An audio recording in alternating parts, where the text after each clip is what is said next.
Dernièrement, j'ai fait un short sur l'histoire du swastika, ce qui m'a valu l'honneur d'être qualifié de révisionniste et accusé de faire l'apologie du na plus loin-isme. Je sais pas si c'est un accomplissement ou une faillite, mais ça valait le coup de revenir là-dessus et d'éclaircir certains points. Salut à tous, c'est Tommy, et aujourd'hui on va rapidement revenir sur cette vidéo pour apporter quelques détails et une correction importante, parce que oui, j'ai fait une erreur en parlant du swastika, enfin même j'ai fait deux erreurs, on va voir. Déjà, on va reprendre ce qu'est le révisionnisme, parce que peut-être que certains d'entre vous n'ont pas encore la chance ou le malheur de savoir ce que c'est. Le révisionnisme, c'est un courant de pseudo-histoire qui tend à réviser certains points de l'histoire, et c'est régulièrement corrélé au négationnisme, donc la négation du génocide des Juifs lors de la Seconde Guerre mondiale.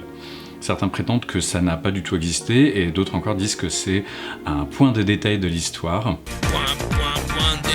Et même si statistiquement c'est vrai que 6 millions de morts c'est négligeable si on prend en compte toutes les guerres, tous les génocides et tous les drames qui ont eu lieu depuis le début de l'humanité, mais ça reste horrible et c'est tout de même assez malsain de dire que c'est un point de détail. Aussi, le révisionnisme, c'est parfois remettre en cause certaines doctrines qu'on pourrait éventuellement qualifier d'officielles, éventuellement. En soi, c'est pas un problème, sauf quand on utilise des stratégies argumentatives fallacieuses, comme par exemple, parmi tant d'autres, les affirmations péremptoires, les faux dilemmes, la sélectivité des données, la généralisation abusive, le biais de l'homme de paille. Voilà, tout ce qui est sophisme et syllogisme, que ce soit volontaire ou non. Et je parle même pas des sources falsifiées, parce que ça c'est encore un autre sujet. Généralement, c'est sur fond de soi-disant complot des historiens, et si vous pensez vraiment qu'il y a un complot mondial d'historiens, c'est que vous devez pas connaître beaucoup d'historiens. Mais bon, ça c'est un peu le postulat de départ de la pseudo-histoire. Par contre, vous avez sûrement déjà entendu parler de certaines théories révisionnistes. Récemment, on a eu les mots de Gims sur les pyramides d'Égypte. Toujours sur les pyramides, il y a aussi les pseudo-documentaires de Graham Hancock qu'on trouve sur Netflix. Et il y a une très bonne vidéo de Mini Minutemen qui démonte tout son argumentaire. Et sur la chaîne, on avait déjà parlé d'Oleg de Normandie, qui raconte que les Vikings sont grosso modo à l'origine de tout ce qui est grand dans ce monde, à l'aide de sources falsifiées, d'arguments invalides, d'analyses biaisées. Enfin, un champion. Des lamas. Une des raisons pour lesquelles je sors très peu de vidéos type exposé, comme ce que j'avais fait par exemple avec l'histoire des runes, c'est que je me documente et j'essaie de pas raconter n'importe quoi. Donc vous voyez les livres qui sont derrière moi, et ben en fait je les lis et ça prend du temps. Donc je vous avoue que quand on me dit que je suis révisionniste, ça m'embête légèrement. Pour reprendre le truc depuis le départ, c'est sur Facebook que quelqu'un a cru comprendre que je disais que les Vikings, il y a 12 000 ans, avaient inventé le swastika. Sauf que c'est pas vrai et c'est pas du tout ce que je dis dans la vidéo, mais peu importe. Et là j'ai une source pour prouver que ce que je disais réellement à la base, c'est que le swastika le plus connu était retrouvé à Mézine, en actuelle Ukraine ou Russie, en Crimée pour être exact, et qu'il date de 10 000 avant notre ère. Grosse erreur, parce qu'en fait j'ai cru que c'était le cas et que c'était vrai, mais c'est pas du tout le cas, et c'est pas du tout vrai.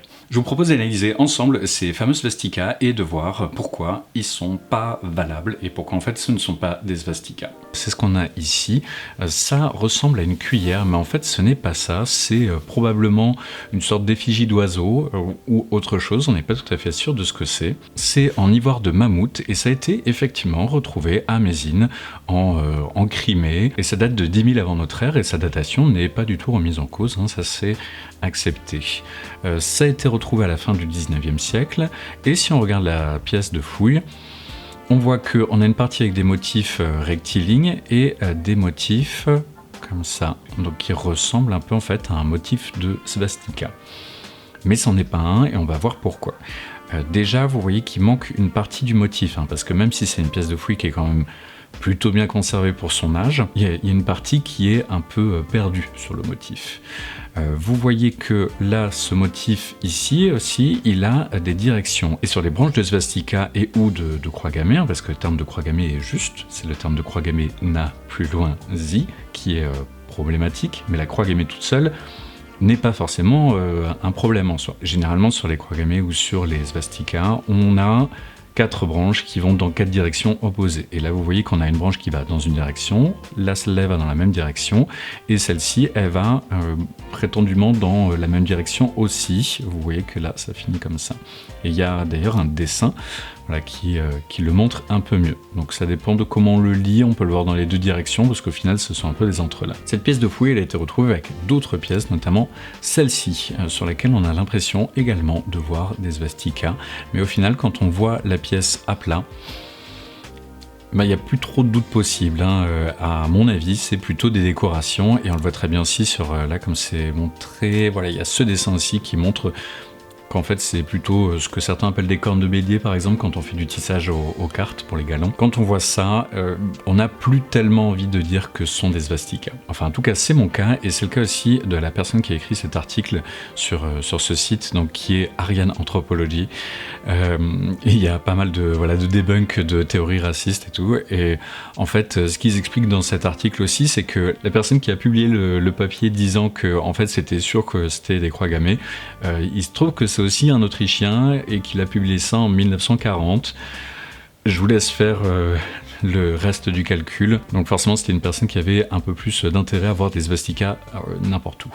Si on suit la suite de cet article, que je vous mettrai bien sûr en description, on voit ce bol donc, qui est de la culture de Samara, et vous voyez que c'est daté un peu plus tardivement, parce que c'est circa 5500-4800 avant notre ère, mais ce qu'on constate quand même, c'est que si c'est effectivement le premier svastika connu, ou les premiers svastikas connus, là on voit un autre en Irak qui date de 4000 avant notre ère, si ce sont les premiers svastikas connus, eh bien ça prouve que le svastika est loin d'être un symbole récent, et que donc ça a été détourné plus tard. Autre pièce intéressante, c'est celle de Lac-Mazar. Donc on voit ici qu'on a également un svastika, et là où on peut savoir que c'est vraiment un svastika à coup sûr aussi, c'est qu'on voit que c'est volontaire de faire ce motif-là.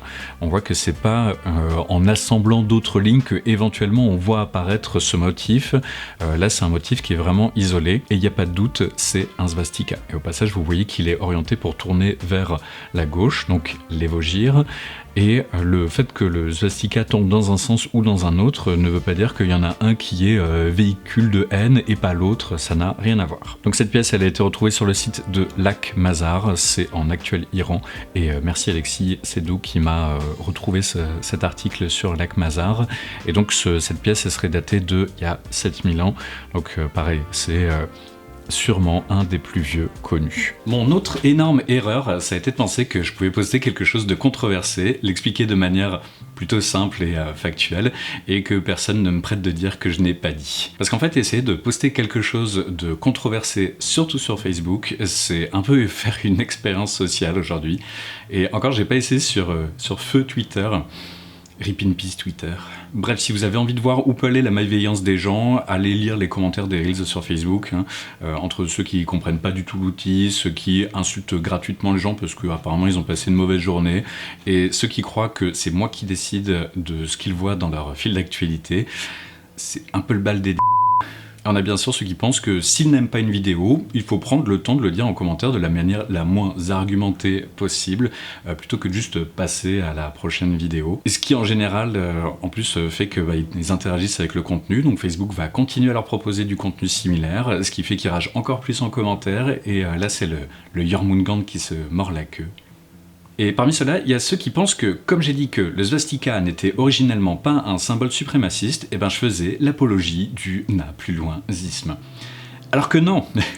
C'est juste l'histoire d'un symbole qui est plus vieux de plusieurs millénaires. Donc l'histoire, c'est censé être quand même apolitique et sans idéologie. Et je crois que j'ai réussi à pas faire d'idéologie dans ma vidéo. Et il y a aussi ceux qui ont entendu que deux mots. Ils ont entendu Ukraine et svastika. Et ils ont fait le reste du raisonnement tout seuls en disant que j'avais été payé pour blanchir l'Ukraine. Et je pense que pour cela, va falloir une aide au devoir, sérieusement. En plus, les Ukrainiens connus pour pencher vers l'autoritarisme de droite n'utilisent pas vraiment le svastika, mais plutôt, par exemple, le symbole de la Wehrmacht. Ils utilisent aussi le soleil noir, le Kolovrat. Il y a aussi, bien sûr, le Volksengel du bataillon Azov. Et c'est pas tellement les Ukrainiens qui utilisent la croix gammée, en fait, mais plutôt les Wagner. Bon, du coup, je suis pas pour un pays plutôt qu'un autre, hein. Je prends pas du tout parti, et quand j'avais pris parti pour l'Ukraine, c'était pour les civils ukrainiens qui se retrouvaient bombardés chez eux. Donc voilà, je ne prends absolument pas parti dans un conflit qui de toute façon me dépasse complètement. Bref, c'est pas le sujet, mais en tout cas, je pense que c'est toujours une bonne idée de se renseigner sur l'histoire des symboles pour éviter les confusions, hein, tout simplement. Donc je sais pas si vous vous souvenez, par exemple, il y a plusieurs années, au JO d'hiver, les Norvégiens avaient été forcés de changer leur pull parce qu'il y avait des runes dessus, et c'était compris comme suprémaciste par le public, alors que c'était notamment la rune Issa, donc qui symbolise la glace, le froid, la neige. Il y avait aussi la rune Tiwaz qui peut symboliser l'abnégation, et la rune Surissas qui symbolise parfois la victoire d'Odin contre les géants de glace. Tout ça, quoi. Donc je pense que si tout le monde avait été un peu plus cultivé et un peu moins polarisé à ce moment-là, en fait, il n'y aurait même pas eu d'affaires. Alors je dis pas non plus qu'il faut commencer à porter des pulls avec des swastikas, hein, et surtout pas incliner à 45 degrés avec le code couleur blanc, noir, rouge. Et c'est vrai que certains groupes nationalistes réapproprient des symboles dans un but identitaire, comme au début du XXe siècle, hein. Je pense juste que apprendre l'origine d'un symbole, c'est pas une ouverture à l'autoritarisme, mais bien au contraire.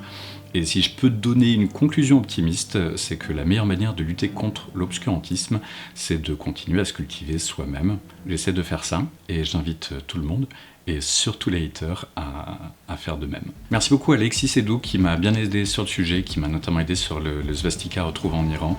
Merci à tous pour avoir regardé la vidéo jusqu'au bout. Merci à tous ceux qui soutiennent la chaîne, et bien sûr aux tipeurs qui font vivre la chaîne. En ce moment, le lot du tirage au sort pour ceux qui participent au Tipeee, c'est ce magnifique bracelet qui a été réalisé par Sigmar de Sigmar Horde, et bien sûr tous ces liens sont dans la description. Merci à tous, et sur ce, portez-vous bien, et à la prochaine, salut!